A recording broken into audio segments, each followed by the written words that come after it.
Hello out there, sports fans. Welcome to Champions Are Built. This is Coach EJ, the brand. This is I Coach. had to figure that out. This source. I thought I was a lag on the computer. I almost jumped in there. So today's topic, kids, is a compilation of three different podcasts that we've done over the years. The first is Magic Beans. Second is Too Many Cooks in the Kitchen. Third is Are You All In? And today's topic is going to kind of take all of those subjects.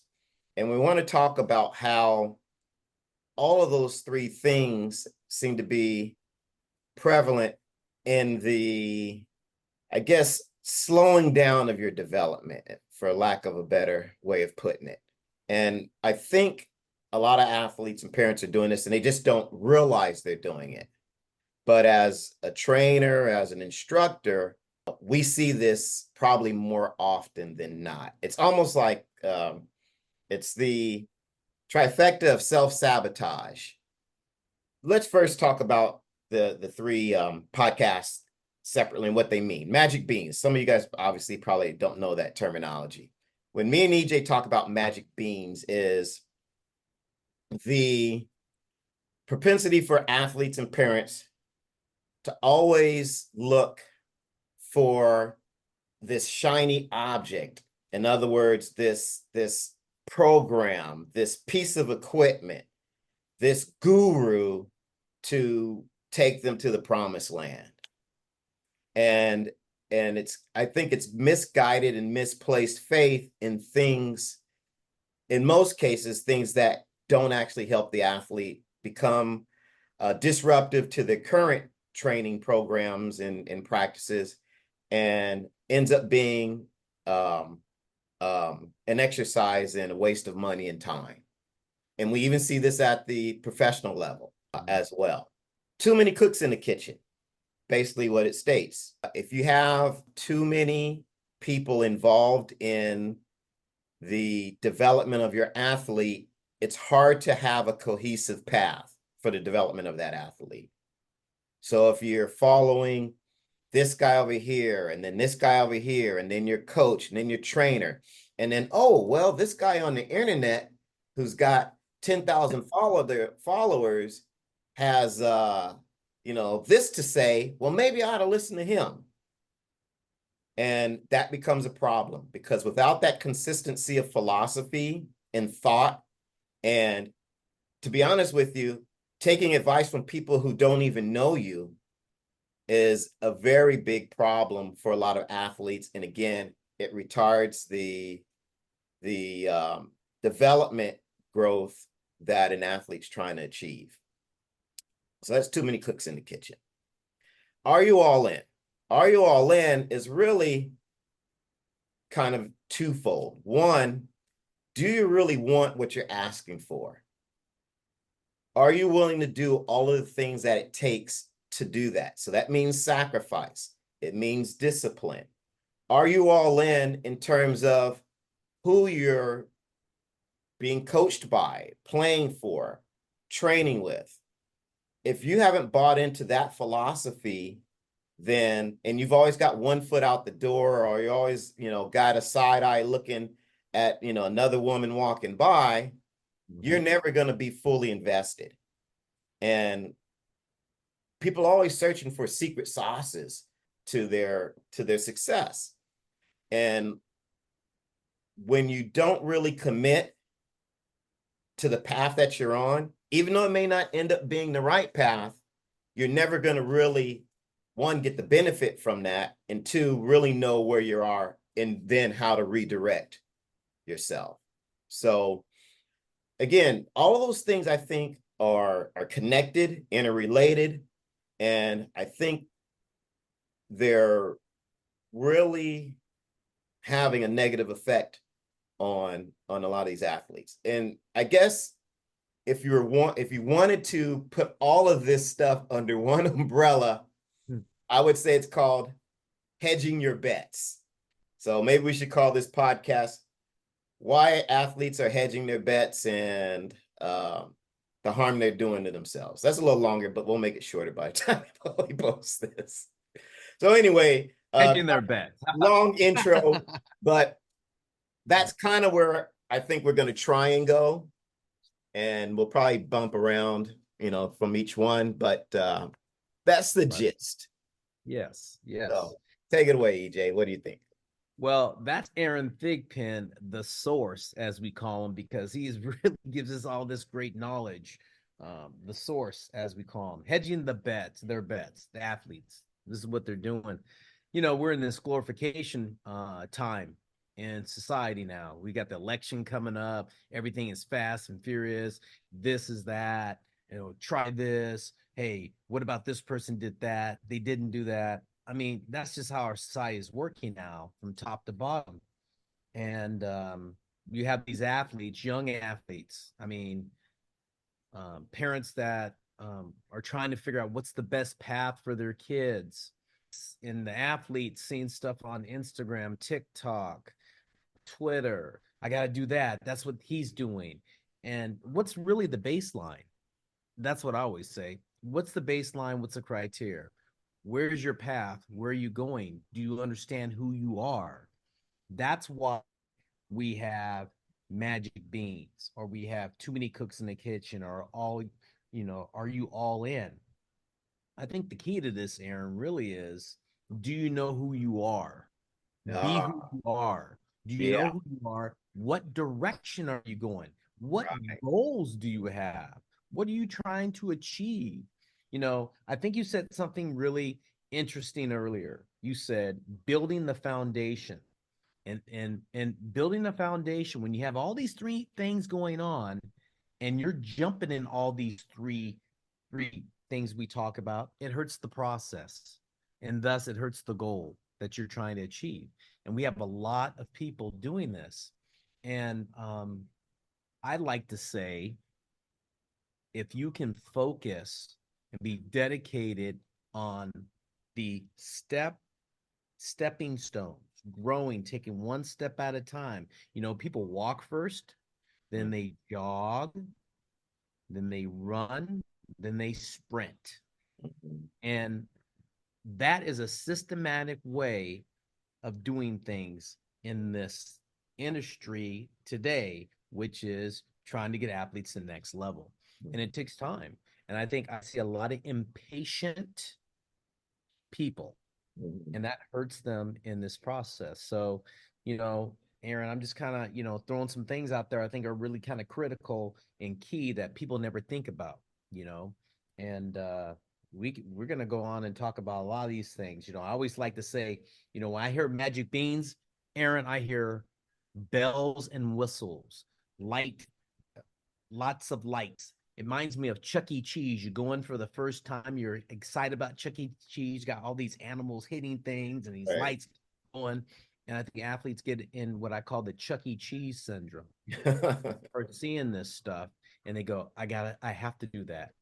I have to go do that because that's what I need to be like, instead of really trying to have a really fundamental plan in the process they're trying to develop.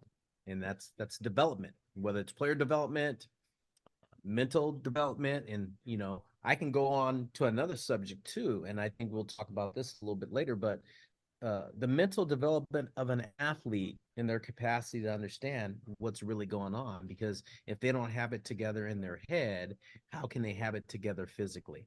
So that's where we're going right now.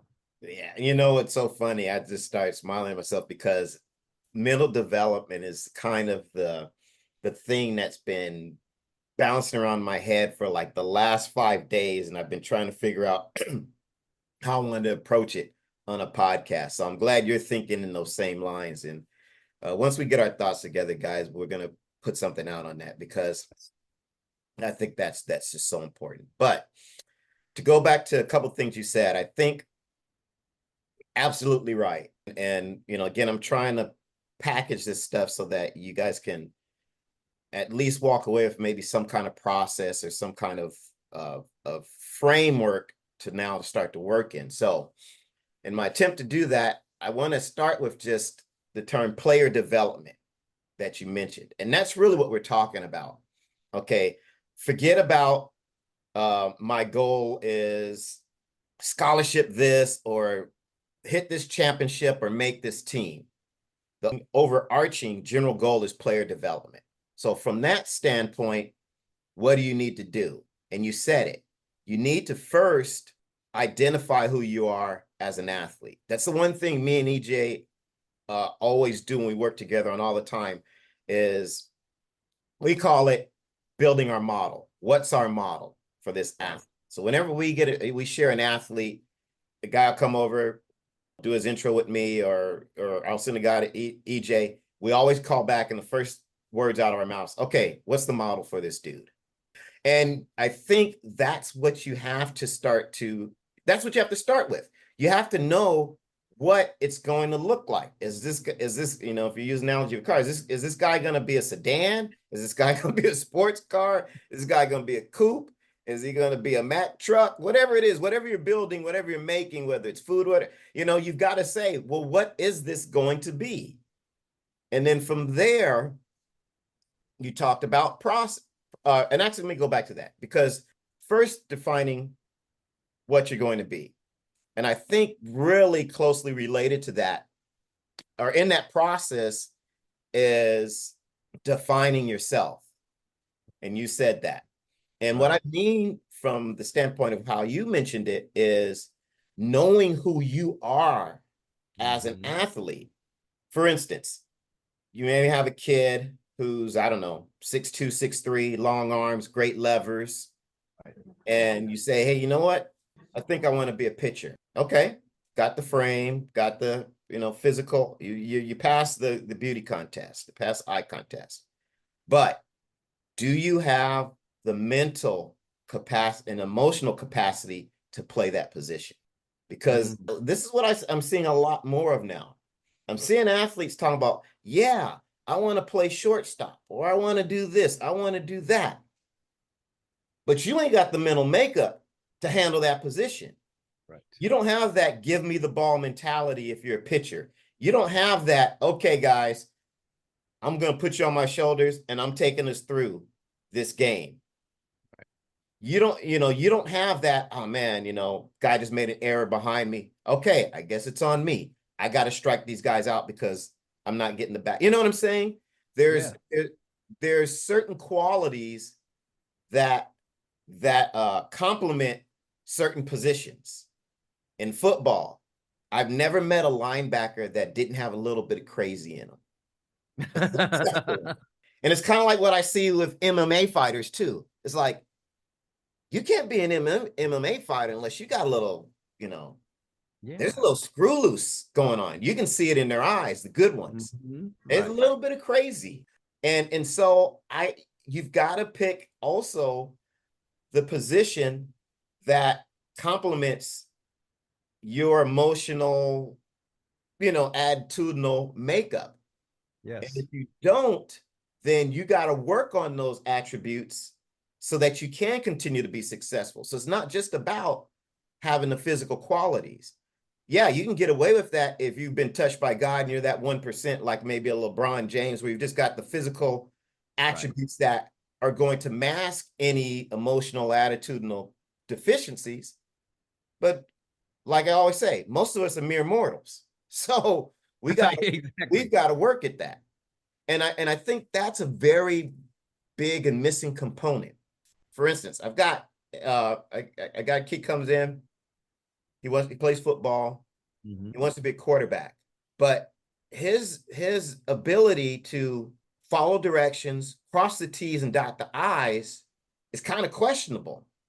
And it's not just about knowing the plays, but also knowing the nuances, which means seeing outside of those things, crossing the T's, seeing the I's, seeing those little things that make the difference. So if you don't have that in your makeup or in your nature, how are you really going to be successful? So again, if we're talking about sports and it's not just playing recreationally and enjoying the sport, but hey, this is the process I'm going to undertake so that I can get to this level, and this level, then I think has to be part of that self-awareness test that you give yourself. Do you get what I'm putting down there? Yeah, I'm gonna tell you, you hit some things, be who you are. Don't try to do so much. Um, don't, understand what your mission and goal is and stay towards that path. I always say stay in your lane, man. Why are you Mhm. gonna jump over here? You're jumping over there. Goes back to, what we said about, magic being too many cooks. Are you all in? You're jumping all over the place and you lose the consistency and the focus to understand who you are. And a lot of athletes lose that, Aaron. And I really believe that if you have the ability to be consistent with your work too, then you don't worry about other things. I think that's a big thing, because if you're consistent with your work, and I point out, I'm gonna throw this guy back out there, Mike Ayakawa, and how consistent he can be with his work, and how he comes in and just goes and does, and he doesn't worry about what other people are doing, or what he has a goal and he's saying, I'm gonna achieve that goal. And he doesn't go searching for things. And Right. and parents, I tell parents and athletes, I tell you, and this is from our experience. Aaron and I talk about this all the time, and about, things that we see from the time we started, 30 over 65 years of experience, both of us together, and what we see. And our accomplished athletes, no matter what their skill level is, they have this one thing in common. They have that focus, and they stay in their lane. They understand who they are, and they just are consistent with the work. And that's how champions are built, Aaron. They're built that way, because as all the athletes we've seen, and I tell parents out there, just listen to this one thing. They're consistent with how they go about the whole process, consistent with how they think, consistent on what they do, consistent in their talk, consistent with the questions they ask. They're consistent with the mastery of the skill they're trying to attain. I think, this kind of comes full circle back to, this hedging their bets. Mhm. These guys aren't hedging their bets. These athletes are moving forward and not hedging their bets, Aaron. Yeah. Well, they're all in. Which Ooh, ooh, we could talk about, we need to talk So, about that too, right? again, trying to box this in a framework for you guys. Find out who you are. Make sure that that matches up with what you're trying to build yourself into. And then, as EJ, stated, define your process, what that process is going to look like, and who the people are going to be, who the people who are going to be involved in that process. Mhm.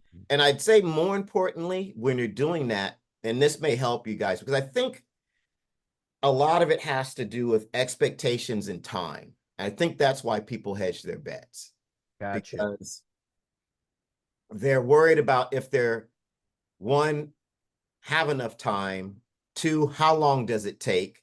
And actually, we did a podcast on physical development. How long does it take, or something like that, a Right. while back. So that's something you guys might want to reference too. Are the the benefits of training, effects of training? How long does it take? But I think that's where people struggle, because they're not, they're not trainers, they're not coaches, they're not Right. sure of how long this process might take, and sometimes they're impatient. And No. so I think at the onset, you should have a conversation with the people involved and find out what the expectation should be, how long that process should take, and what's the timeline. And then Mhm. this way you have something to work with. So this way, maybe you have some benchmarks where you can say, hey, okay, we always talk about being on the development curve. Are you ahead or behind? And so you can Right. see where you are, make those adjustments. Or if you see that you're not making that progress, then maybe say, okay, now it's time to change.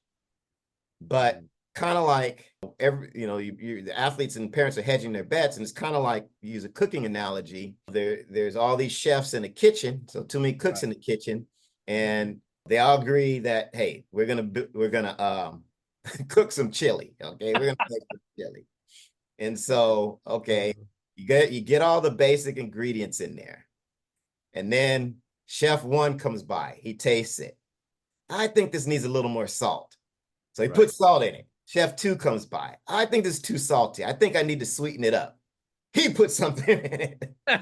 Next one comes by. He's like, you know what? This needs to be spicier. I think let me put something in. So you've got all of these people adding things in, and your chili ends up being this goulash of, or what my son would say, a casserole of nonsense. I like that one. By the time you're all done, because not everyone is on the same page on how it should be made. Now, some people like their chili a little salty. Some people like their chili a little sweet. Some people like their chili a little spicy. None of those unto themselves are wrong or bad. But when you start, you know what I'm saying, putting all three of those together, what do you end up with?